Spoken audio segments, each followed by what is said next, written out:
Ambassador Kevin Mitchell adjusted his formal uniform as he stepped into the grand chamber of Nexus Prime.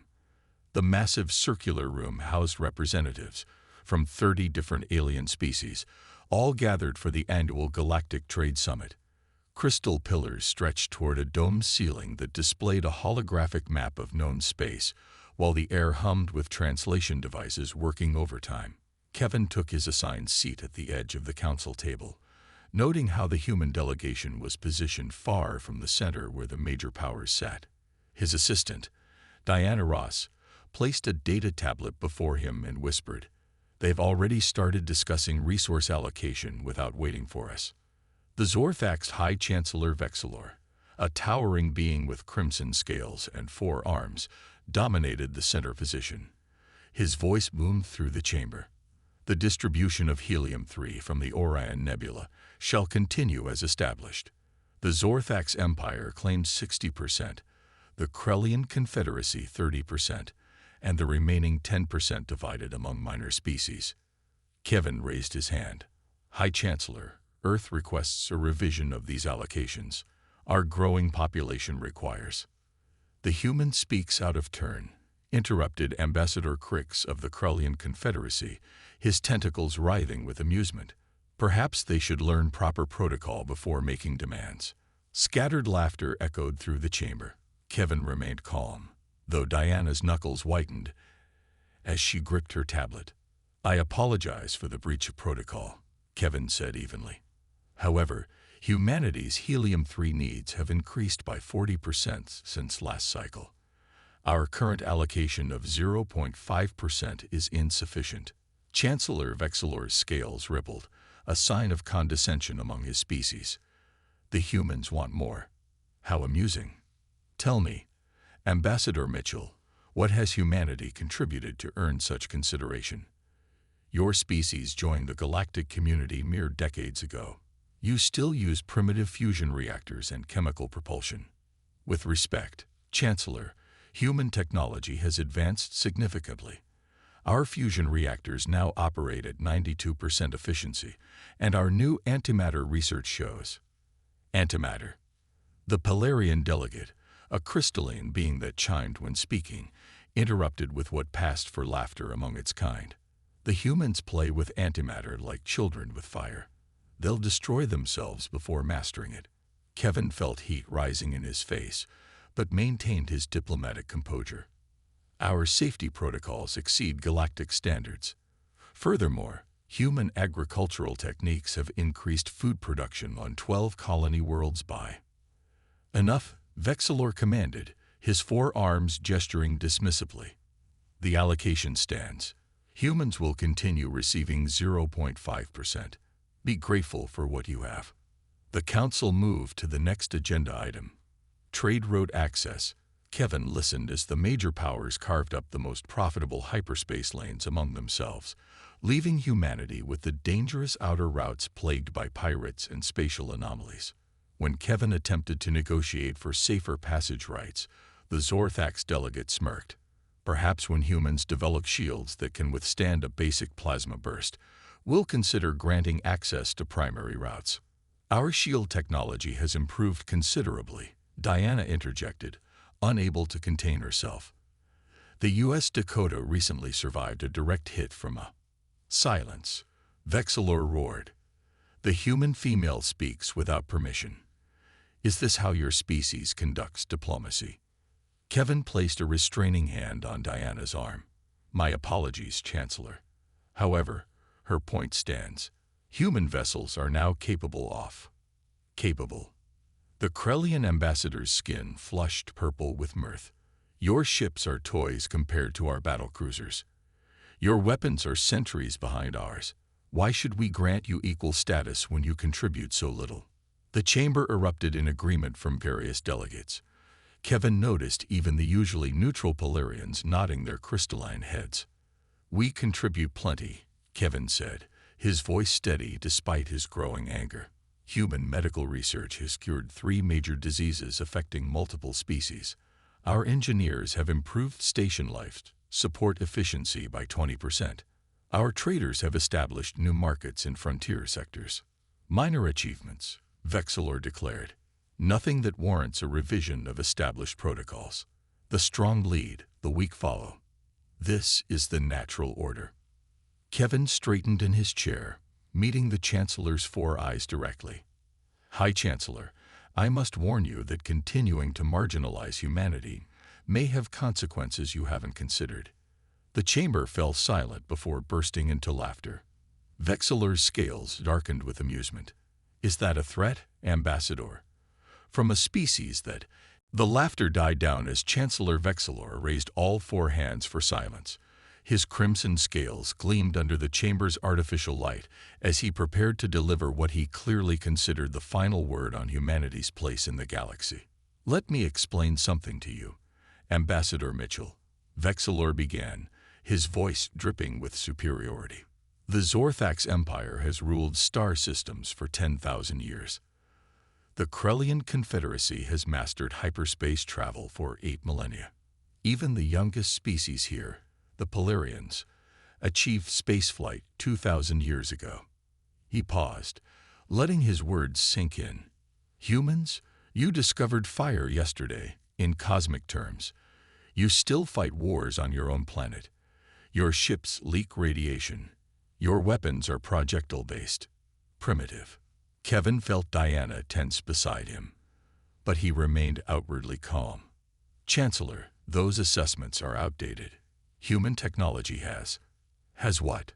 Crix interrupted, his tentacles waving dismissively. "Improved marginally. You still can't generate a stable wormhole.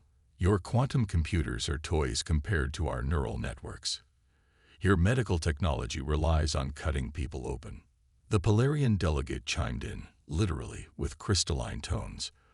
"We've observed your military exercises. Your soldiers still use chemical explosives." Chemical. The Zorthax moved beyond such primitive methods 5,000 years ago. "Our special forces have developed new tactics that—" Kevin tried again. "Tactics." Vexilor laughed, a sound like grinding stones. "What good are tactics when a single Zorthax battlecruiser could reduce your entire fleet to atoms? Your shift shields couldn't withstand one of our warning shots." The chamber murmured in agreement. Kevin noticed several smaller species avoiding eye contact, clearly remembering their own humiliation at the hands of the major powers. "Furthermore," Vexilor continued, warming to his topic, "your species lacks discipline. You argue among yourselves constantly. Multiple governments, multiple languages, multiple cultures. How can such a fragmented species hope to contribute meaningfully to galactic civilization?" "Our diversity is our strength," Diana said quietly, forgetting protocol again. This time, Kevin didn't stop her. He was tired of being silenced. "Diversity." The Krellian ambassador's skin turned a mocking shade of orange. "Is that what you call chaos? The Krellian Confederacy speaks with one voice.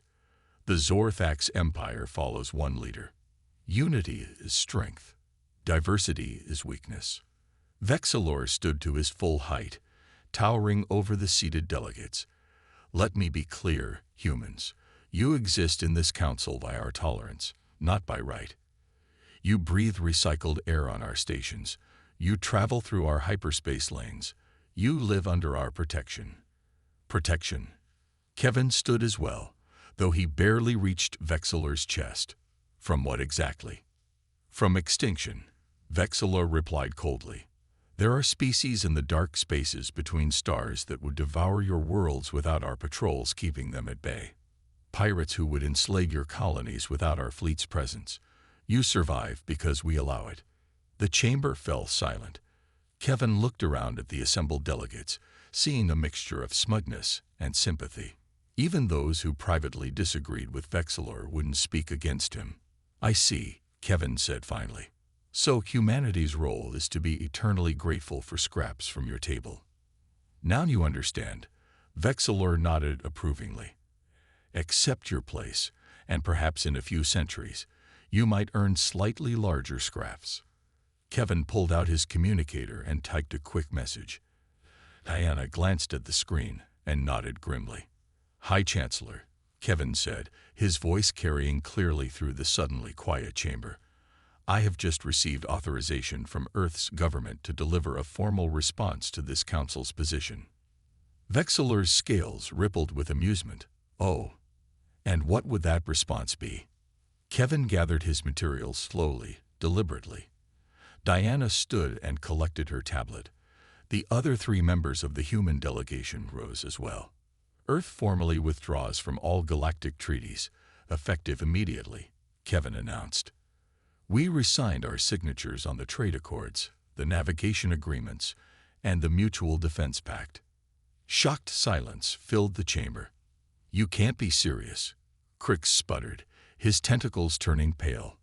Furthermore, Kevin continued, ignoring the interruption, all alien personnel have 72 hours to evacuate human space stations.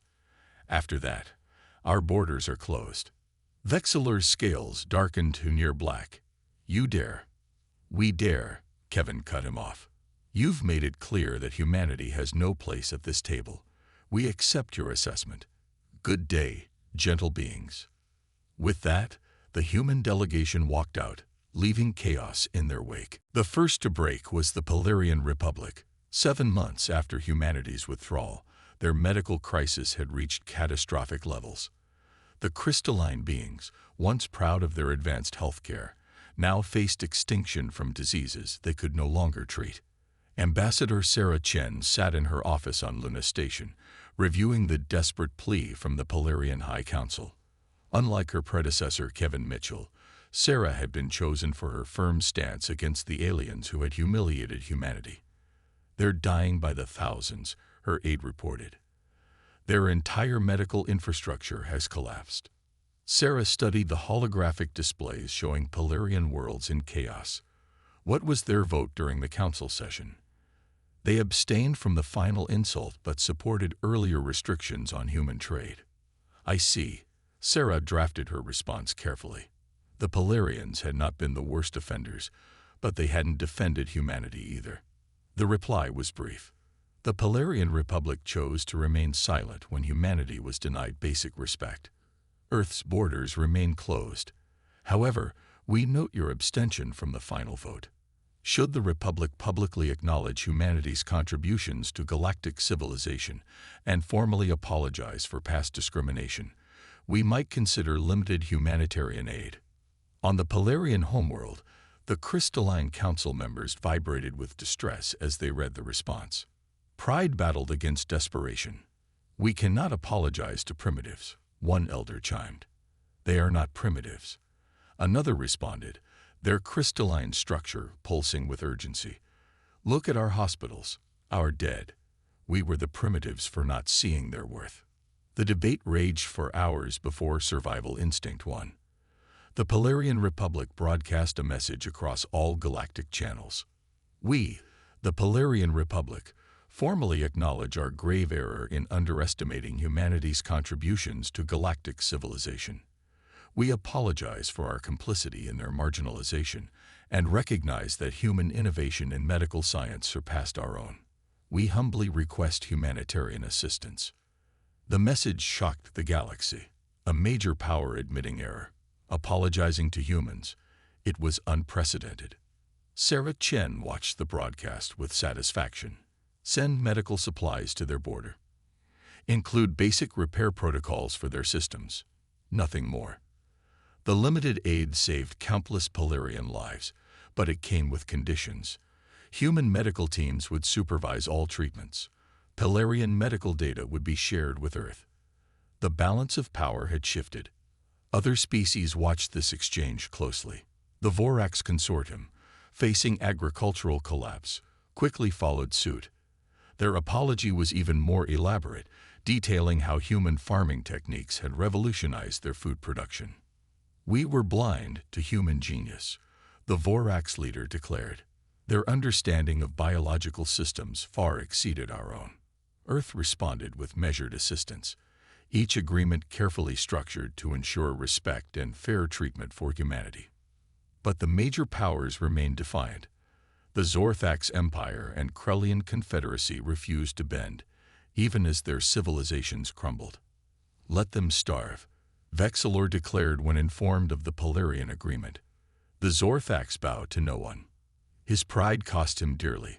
3 colony worlds declared independence, aligning themselves with the new human-friendly coalition. Zorthax battleships, grounded by technical failures, couldn't prevent the secession. In Krellian space, the situation grew equally dire. Their tentacled species faced economic collapse as trade routes remained closed. Black markets flourished, controlled by pirates the Krellians could no longer suppress. Ambassador Crix watched his confederacy fragment. Provincial governors openly defied central authority, seeking separate peace with Earth. "We must negotiate," his advisors pleaded. "The humans demand public apology." Crix spat. "Admission of our mistakes. I will not humiliate our species." "Our species is already humiliated," an elder responded. "We're dying of pride." The breaking point came when the Krellian homeworld's atmospheric processors failed.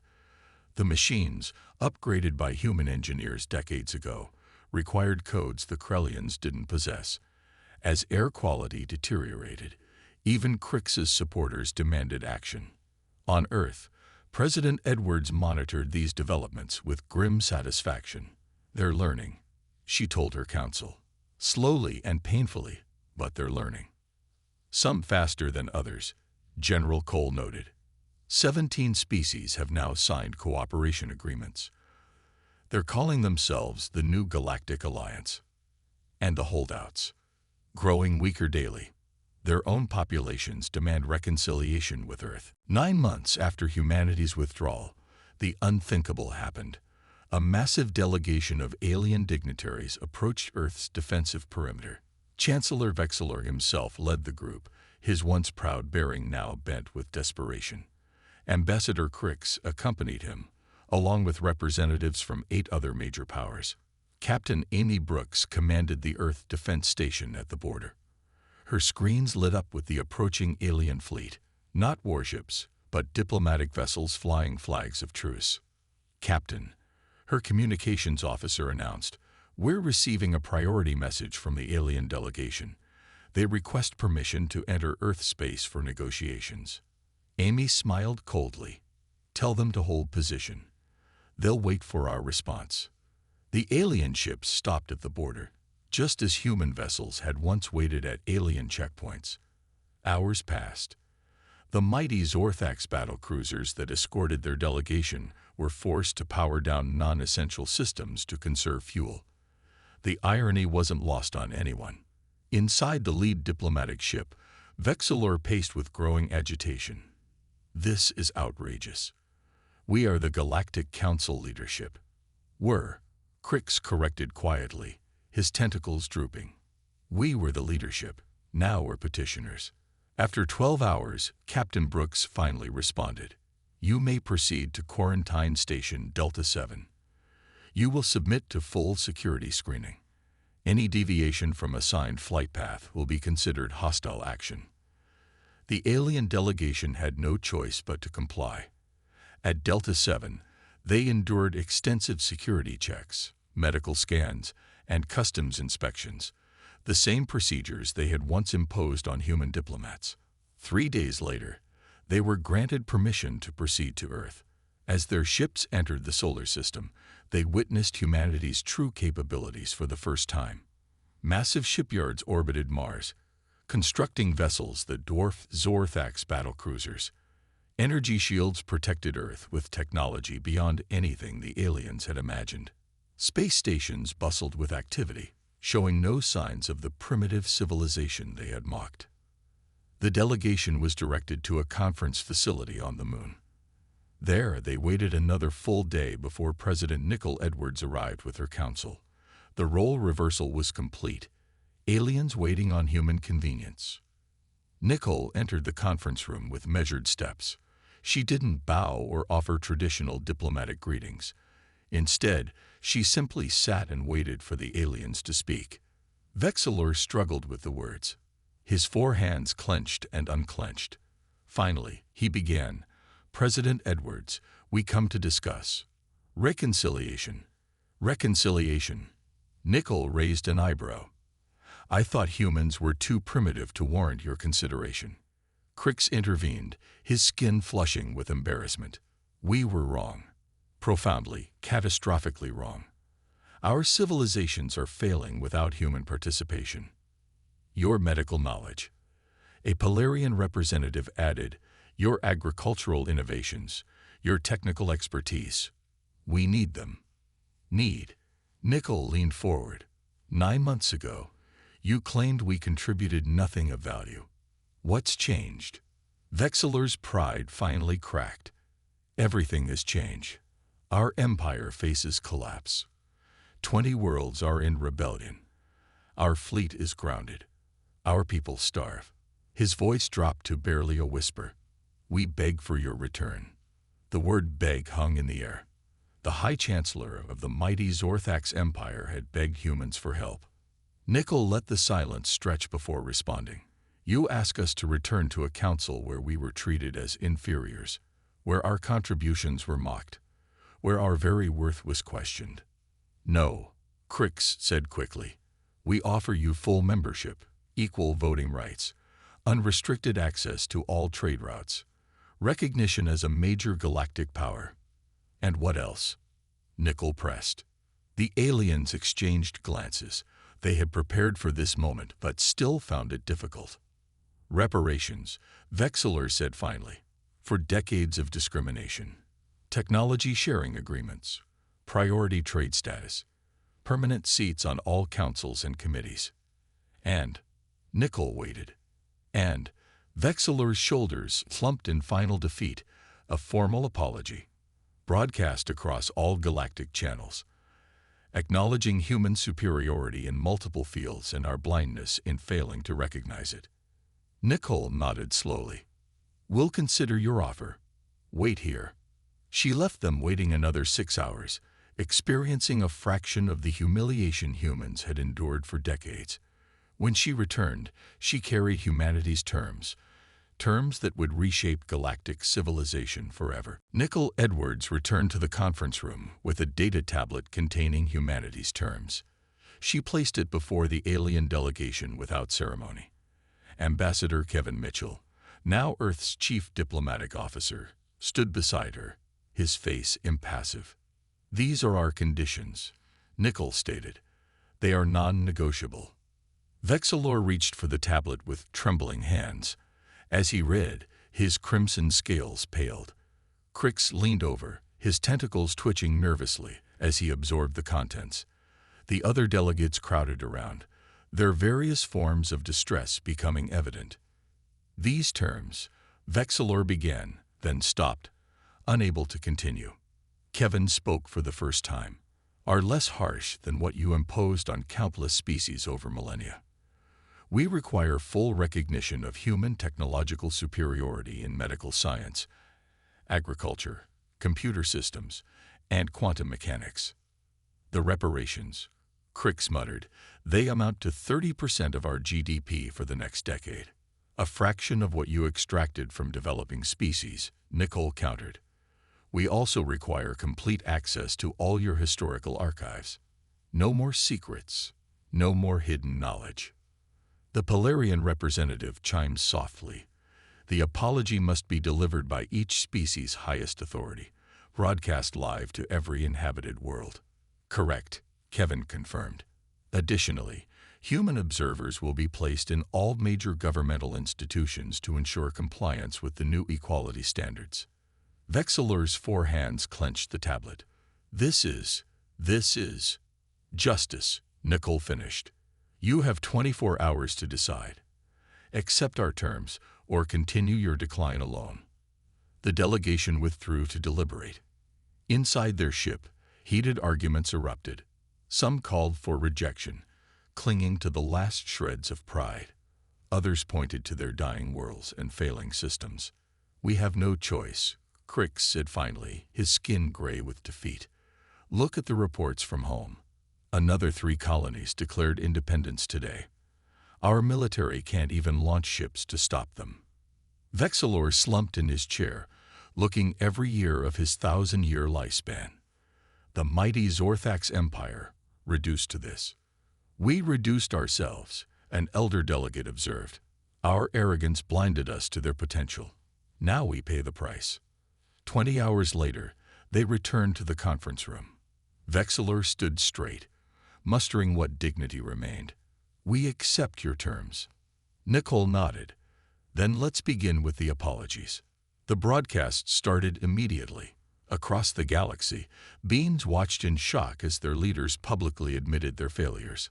Vexillor's speech was particularly powerful.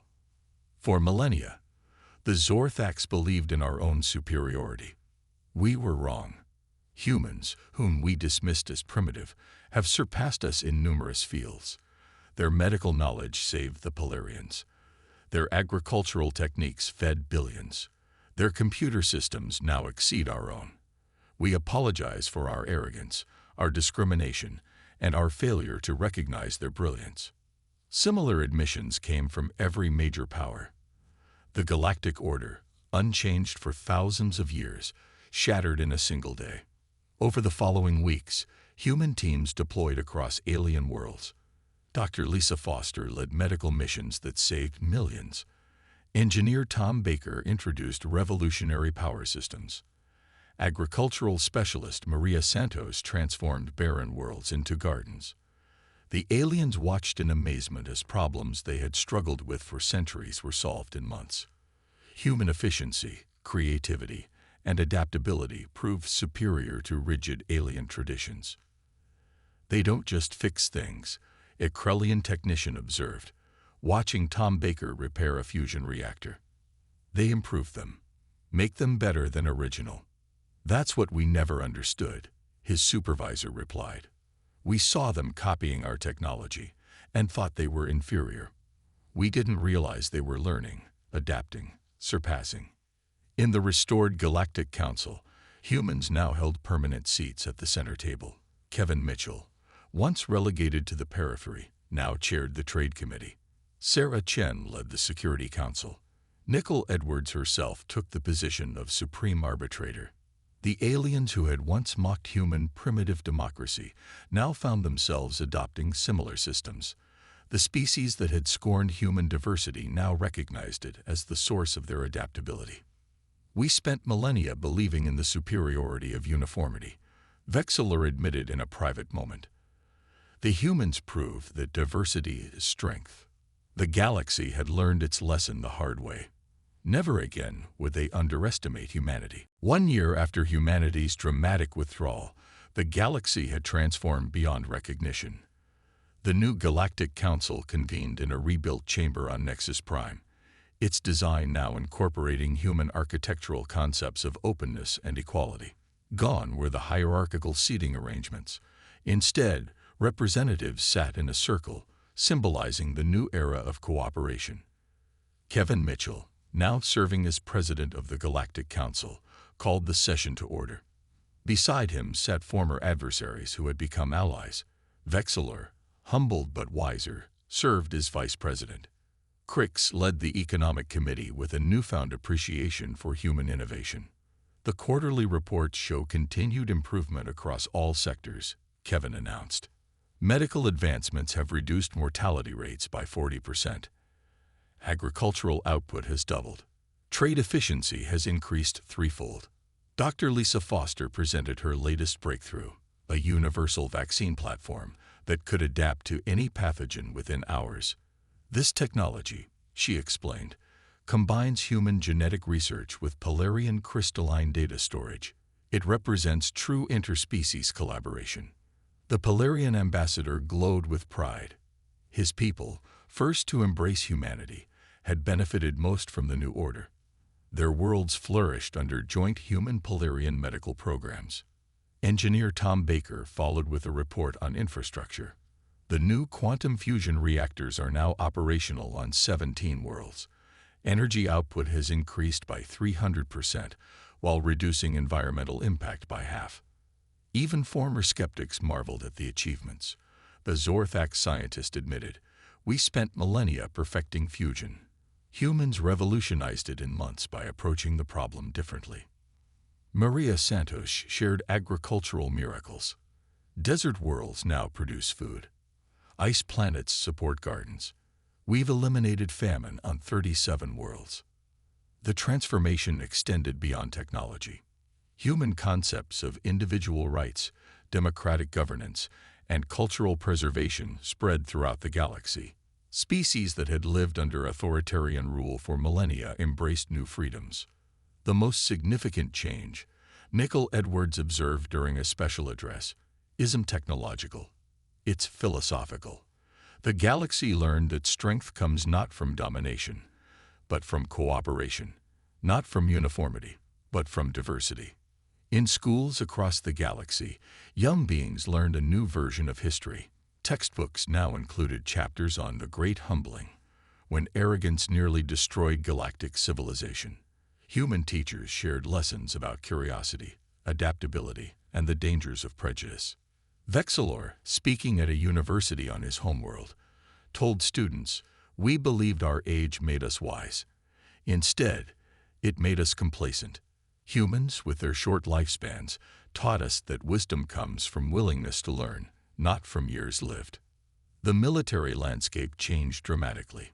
The Human Defense Force, once mocked, now trained other species in advanced tactics.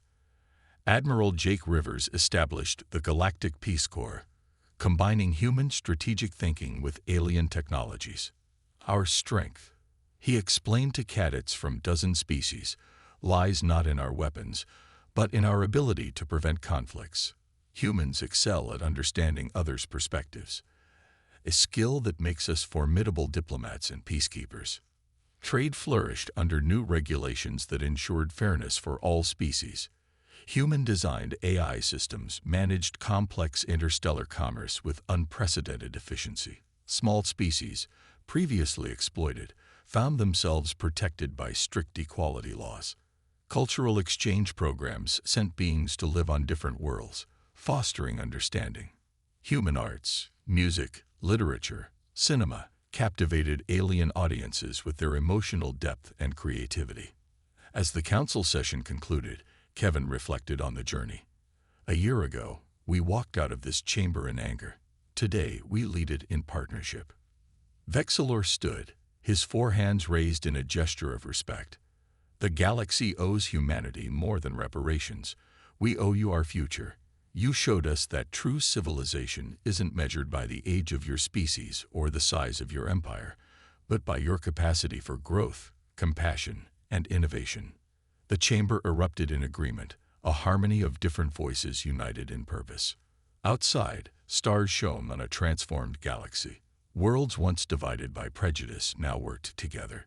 Species once certain of their superiority now celebrated their differences, and humanity, once dismissed as primitive newcomers, had become the beating heart of a new, truly united galactic civilization.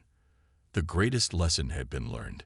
Never underestimate those you don't understand, for in their differences might lie the salvation of all. President Nicol Edwards stood before the United Earth Council, her face calm but determined.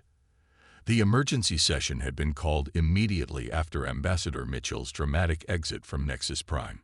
Every screen in the council chamber displayed different alien news feeds, all reporting humanity's withdrawal with varying degrees of disbelief and mockery. The evacuation of alien personnel is proceeding smoothly, General Marcus Cole reported. Most are leaving willingly, though some Krellian merchants are protesting the loss of their shops on Luna Station. Let them protest, Nicol replied. They have 60 hours remaining. After that, our space is our own. Madam President, Dr. Helen Walsh, the science advisor, stepped forward. Are we certain about this course? Closing our borders means losing access to their technology, their medical databases, their condescension, their exploitation. Nicol interrupted. We've been preparing for this possibility for years, Helen. Operation Independent Sky is ready. Around the table, heads nodded. The secret program had been humanity's insurance policy, developing alternative technologies away from alien eyes. Meanwhile, across the galaxy, alien species reacted to the news with amusement. On the Zorthax homeworld, Vexillor addressed his High Council. The humans throw a tantrum like children denied candy, he declared. They'll come crawling back within days when their primitive systems fail. The Krellian leadership shared similar thoughts. Ambassador Crix reported to his superiors, his tentacles waving dismissively. Human trade accounts for less than 1% of our economy. Their departure is meaningless. The Polarians, always focused on profit, began calculating how to fill the market gaps left by human merchants. None of them considered the possibility that they might need humanity more than humanity needed them. On Earth, changes happened quickly. Human ships returned from alien ports, bringing home citizens and cargo. Space stations activated new defense grids, powered by technologies the aliens didn't know humans possessed. The terraforming projects on Mars and Venus, previously limited by alien restrictions, suddenly accelerated. Phase 1 complete, General Cole announced 3 days later. All human assets secured, borders sealed. Nicole nodded, studying the holographic display of human space. Begin Phase 2. Across human-controlled space, dormant facilities came online. Hidden shipyards revealed vessels built with hybrid technologies. Research stations unveiled breakthroughs in energy production, food synthesis, and medical treatments. The aliens had always assumed human progress was slow because humans were inferior. They never suspected humans had been holding back. 2 weeks passed. On Nexus Prime, the first signs of trouble appeared. The station's waste recycling system, maintained by human engineers, began showing errors. The Zorthax technicians discovered they couldn't access the control protocols. The humans encrypted their work, a technician reported to Vexilor. We need their codes to perform maintenance. Break the encryption, Vexilor ordered. We can't. It's unlike anything we've seen. Similar problems emerged across alien space. Krellian food processors, upgraded by human engineers to handle diverse crops, started failing. Pelarian medical scanners, modified by human doctors to detect rare diseases, began giving false readings. Trading algorithms, optimized by human mathematicians, produced erratic results. It's not sabotage, Dr. Walsh explained to President Edwards. We simply never shared our full capabilities. They're discovering that their systems were dependent on our ongoing maintenance and updates. A month after the withdrawal, the first crisis hit. A plague broke out in the Polarian colonies. Their medical systems, stripped of human enhancements, couldn't identify the pathogen. Hundreds died before they swallowed their pride and contacted Earth. We require assistance, the Polarian ambassador transmitted. Our medical databases are incomplete without your updates. Nickel personally took the call. I thought humans were too primitive to contribute meaningfully to galactic civilization. Please, the ambassador's crystalline form flickered with distress. We were wrong. We need your help. I'm sorry, Nickel replied coldly. Earth's borders are closed. Perhaps you should ask the Zorthax for help. After all, they've mastered medicine for millennia, haven't they? She cut the transmission. Similar requests came from other species. The Krellians discovered their navigation systems were failing without human mathematical corrections. The Zorthax found their agriculture collapsing without human-engineered crops. Even minor species, who had abstained from mocking humanity, found themselves affected by the interconnected failures. 3 months after humanity's withdrawal, the situation in the galaxy had changed dramatically. High Chancellor Vexilor stared at the reports flooding his command center, his crimson scales now dull with stress. Every screen showed a different crisis unfolding across Zorthax space. Battlecruiser Kravex reports main engines failing, an officer announced. They request immediate technical support. Send our engineers, Vexilor ordered. We did, High Chancellor. They can't repair it. The power distribution system was upgraded by humans last cycle, without their protocols. Vexilor slammed 2 of his 4 fists on the console. Find a solution. But solutions were becoming scarce. Across the Empire, similar failures cascaded. The mighty Zorthax fleet, once the terror of the galaxy, was slowly being grounded by mechanical failures they couldn't fix. In Krellian space, Ambassador Crix faced his own nightmare. The Confederacy's vast trading network was collapsing. Their cargo ships sat idle in ports, unable to navigate the complex hyperspace routes without human-calculated corrections. "Our computers can't process the quantum variations," a Krellian scientist explained, tentacles pale with worry. "The humans developed algorithms we never understood. We just used them. Then create new algorithms," Crix demanded. "We're trying, but it could take years. The humans solved problems we didn't even know existed." Meanwhile, Earth thrived in isolation. The secret technologies developed under Operation Independent Sky transformed human society. New energy sources powered cities. Advanced hydroponics fed billions. Medical breakthroughs extended lifespans. Admiral Jake Rivers commanded Earth's defense fleet from the bridge of the ESS Washington. His ships patrolled human space with capabilities the aliens had never suspected. "Admiral," his communications officer reported, "we're receiving another distress call.